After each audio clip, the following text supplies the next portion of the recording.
This is the basis of all faith and all effective prayer. This is why Jesus told us that when we pray, we should believe we already have what we desire.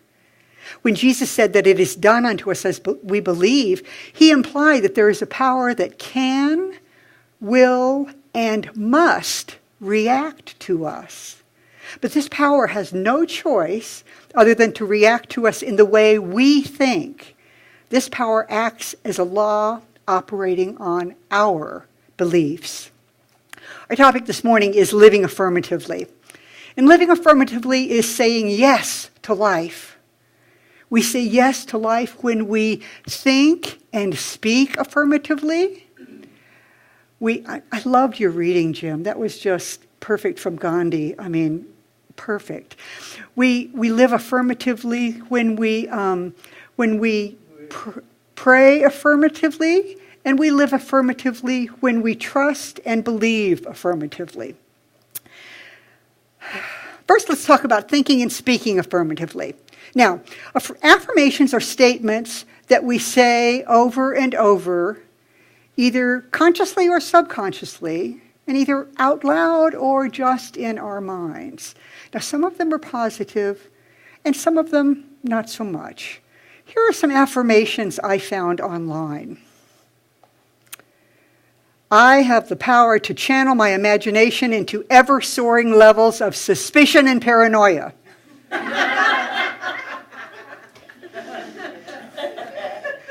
I assume full responsibility for my actions, except the ones that are someone else's fault. I honor my personality flaws, for without them, I would have no personality at all. Okay, not so positive. But I've got some positive ones. Money comes to me easily and effortlessly, and I am grateful. The perfect job, with the perfect pay, with the perfect coworkers, is now mine. Now mine. All that I need and desire is mine. All the inspiration, all the love, all the joy, all that I can call in and open to. So our affirmations are powerful. And whether our repeated thoughts and affirmations are positive or negative, they manifest in our lives. That's what creates the lives. It's the sum total of all of our thoughts, not just a stray thought here and there, but all of our thoughts.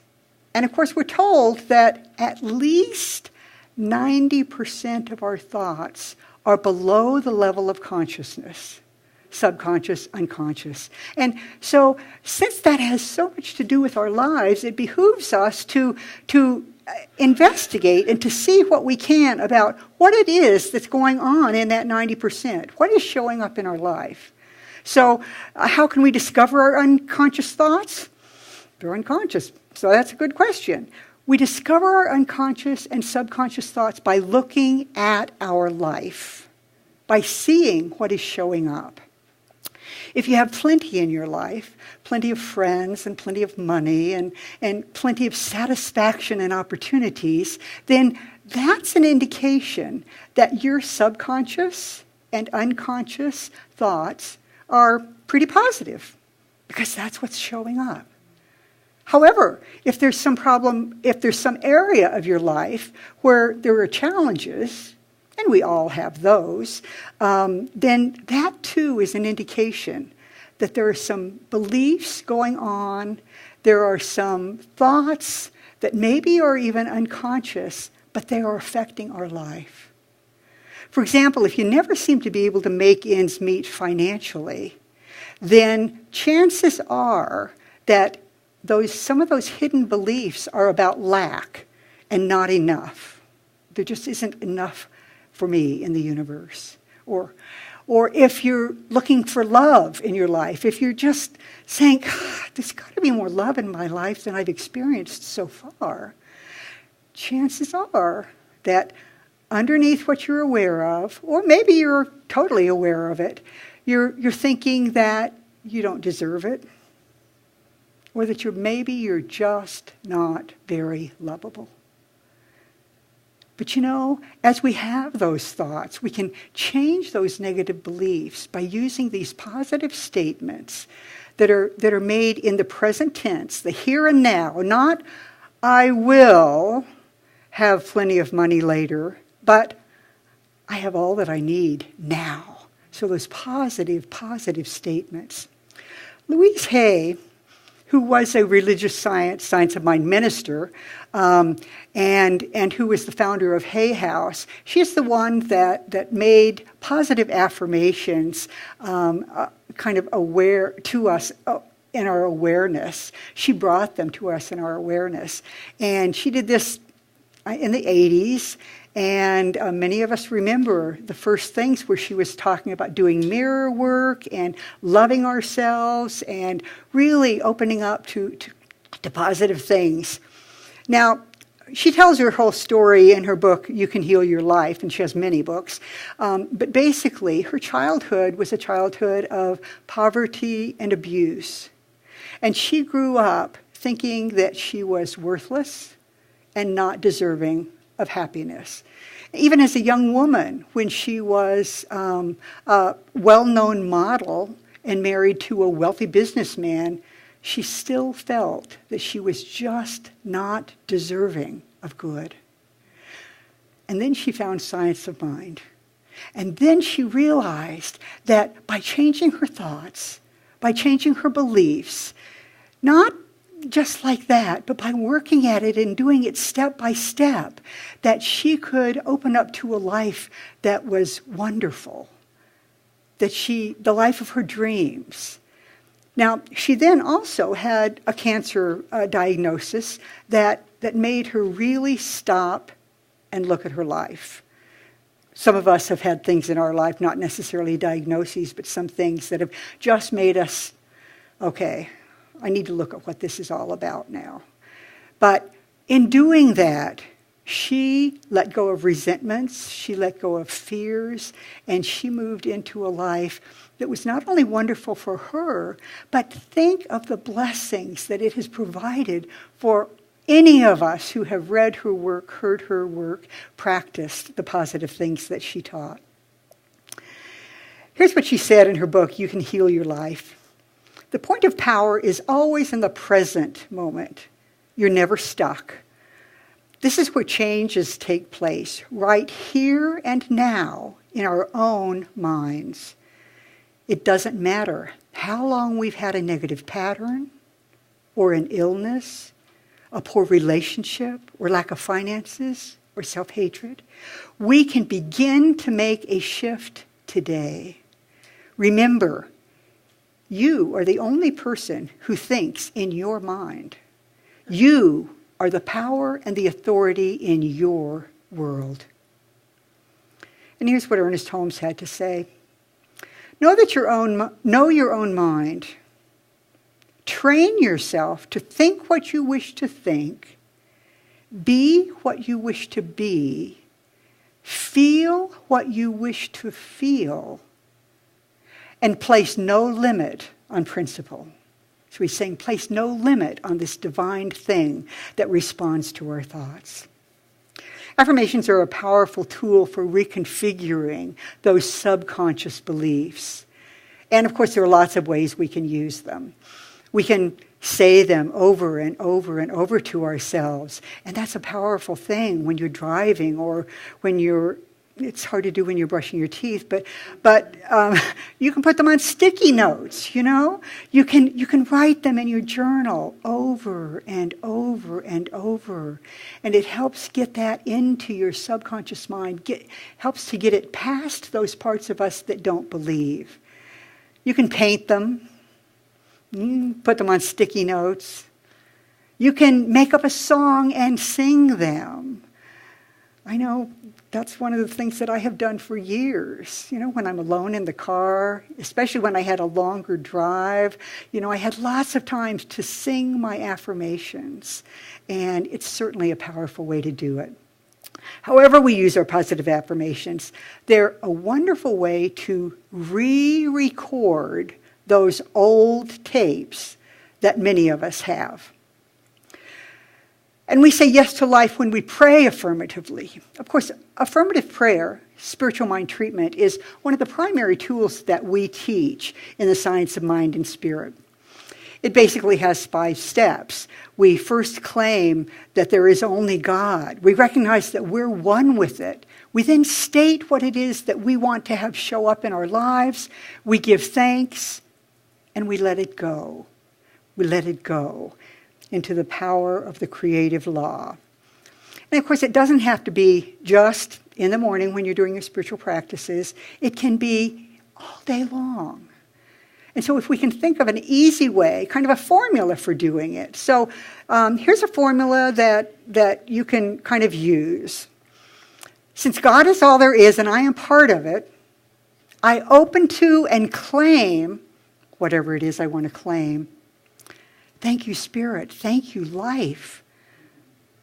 I let go and let God, and I go forward acting as if this is so. And so it is. We're going to hear a great song from Beth called "And So It Is" after the message. So for example, if I want more abundance in my life, my affirmative prayer might go something like this. Since God is all there is and I am part of it, I open to and claim abundance in my life right now. Thank you, Spirit. Thank you, life. I let go and let God. And I go forward acting as if it is so. And so it is. Now, you can certainly abbreviate that. You can put it in your own words. However you do it, remembering throughout the day to move into prayer is powerful. And of course, it's not just the words. It's the feeling. It's feeling it deep in our bones, deep in our hearts, knowing that what it is we are open to and are ready to step into, the universe has already provided. And we say yes to life when we trust and believe affirmatively. Now, trusting and believing negatively ends up as fear. Because when we fear, we're trusting in those negative beliefs that we've stated. It's like, it's going to be a rough day. Well, if I'm trusting in that is negative trusting for sure. Our positive beliefs and our fears are what attract or repel the good from our life, the people and the experiences. We can either bring them in or keep them away. Because you're always trusting and believing in something. You're always trusting and believing in something. So what is it you're trusting in? What is it you're putting your trust in? Do you trust that all of the important things on your to-do list can get done with ease and delight and energy and inspiration? Or do you believe that if it's important, it has to be hard? What do you believe about your to-do list? Do you trust that the universe will fill your day with things that delight you and surprise you? Or do you wake up thinking, oh, God, another day, it's going to be full of stumbling blocks, roadblocks, hard stuff? What we believe about our day makes a difference. Whatever it is we're trusting and believing in, it's probably what we will come to experience.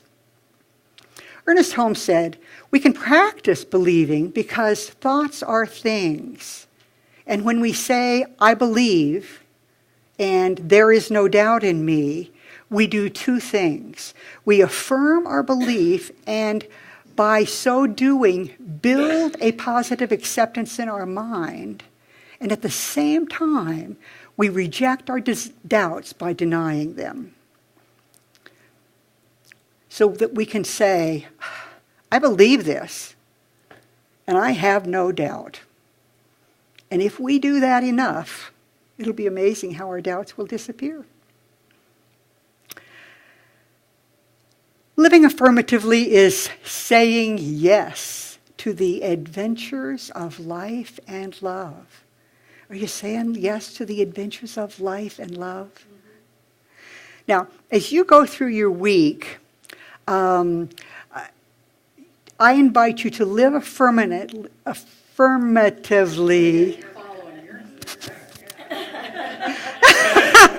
You're not the only one.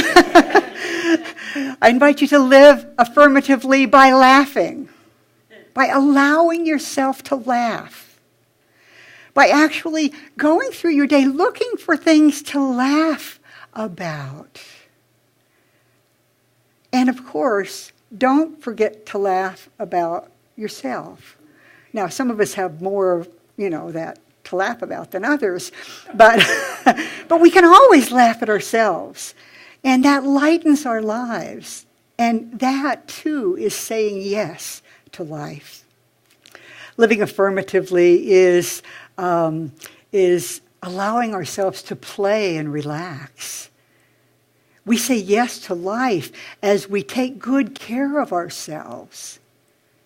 We live affirmatively and say yes to life as we allow ourselves to live authentically, being exactly who we are, shining our unique light.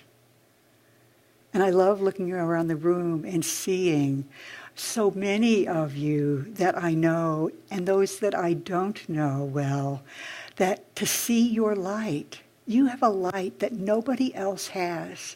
Do you know that? Do you know that? It is the truth. Living affirmatively is saying yes to life. It's about saying yes to positive thoughts and words.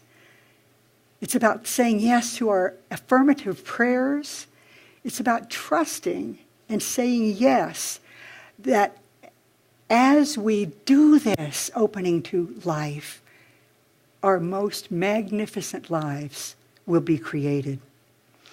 Now I want to close with a story about living affirmatively. This is a story that's shared online by Francie Baltazar Schwartz. Jerry was the kind of guy you loved to hate. He was always in a good mood, always had something positive to say. When someone asked him how he was doing, he would reply, "If I were any better, I'd be twins." He was unique as a manager of a restaurant because he had a number of waiters that followed him around from restaurant to restaurant. The reason the waiters followed Jerry was because of his attitude. He was a natural motivator. If an employee was having a bad day, Jerry was there telling the employee how to look on the positive side of things. Now, the person that wrote this, Francie, says, seeing this style really made me curious. So one day I went up to Jerry and asked him. I said, I don't get it. You can't be a positive person all of the time. How do you do it? Jerry replied, each morning I wake up and say to myself, Jerry, you have two choices today. You can choose to be in a good mood or you can choose to be in a bad mood. He says, I choose to be in a good mood. Each time something bad happens, I can choose to be a victim, or I can choose to learn from it. I choose to learn from it. Every time someone comes to me complaining, I can choose to accept their complaining, or I can point out the positive side of life. Again and again and again, I choose the positive side of life, he said. Francie says, yeah, right. It's not that easy.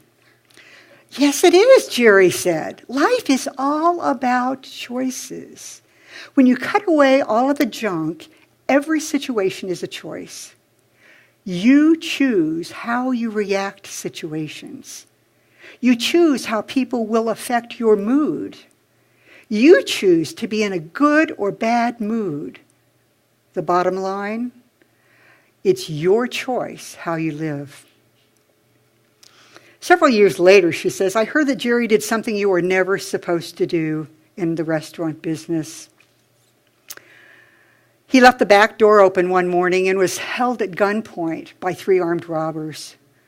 While trying to open the safe, Jerry's hand, shaking from nervousness, slipped off the combination. The robbers panicked and shot him. Luckily, Jerry was found relatively quickly and rushed to the local trauma center. After 18 hours of surgery and weeks of intensive care, he was released from the hospital with fragments of the bullets still in his body. Francie saw Jerry about 6 months after the accident. She says, when I asked him how he was, he replied, "If I were any better, I'd be twins. Want to see my scars?" She says, I declined to see his wounds, but I did ask him what had gone through his mind as the robbery took place. The first thing that went through my mind was that I should have locked the back door, Jerry replied. Then, as I lay on the floor, I remembered that I had two choices. I could choose to live, or I could choose to die. I chose to live. Weren't you scared? I asked. Jerry said, the paramedics were great. They kept telling me that I was going to be fine. But when they wheeled me into the emergency room, and I saw the expressions on the faces of the doctors and the nurses, I got really scared. In their eyes, I read, he's a dead man. I knew I had to do something. What did you do? Well, there was a big burly nurse shouting questions at me, said Jerry. She asked me if I was allergic to anything. Yes, I replied. And at that, the doctors and nurses stopped working as they waited for my reply. I took a deep breath and yelled, bullets! I'm allergic to bullets! Over their laughter, I told them, I am choosing to live. So operate on me as if I am alive, not dead. Now, Jerry lived thanks to the skill of his doctors, but also thanks to his positive attitude. Just a perfect example of living affirmatively.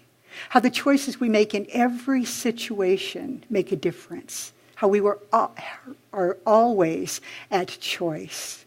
It is our choice to live affirmatively. You with me on this? Yes. You ready to go out there and do it? Yes. And so it is. Let's move into prayer. Before we do this, we're going to do that. Be ready for you. And so we know that there is one life. This is a life that says yes. It has said yes to all of us. It has said yes to allowing itself to be made into every form that is, every substance, every planet, every universe, every person, every flower, every blade of grass, every snowflake. For there is only the one, only the divine essence that goes by many names. I call it God. I call it spirit. I call it the universe. What I call it makes no difference. It is the ultimate intelligence and substance and love of all that is. And so knowing that that is true, knowing that I am part of it, I realize that it is my opportunity, it is my responsibility to choose what part of that divine I want to express, to choose what part of the divine I want to call into being. And so I speak my word. I speak my word of power, knowing that as each person leaves and goes into their week, that everything they need to remember, everything they need to know in order to live affirmatively has already been provided, and that there are delightful reminders that pop up out of seemingly nowhere to remind us that we are at choice, to remind us that we can say yes to life in a greater and greater and greater way. And so I am grateful in advance for all of the things that are going to show up in the lives of those who hear my voice. I'm grateful for all that will show up in my life all of the ways that Spirit reminds me that I can keep saying yes. That I can watch my thoughts, that I can watch my life, see what's showing up, and choose. And so I choose to say yes to life. I choose that for myself. I choose that for each person here who wants to claim it. And so I am in great gratitude that I don't have to figure out how all this is going to happen. For Spirit is at work. God is at work.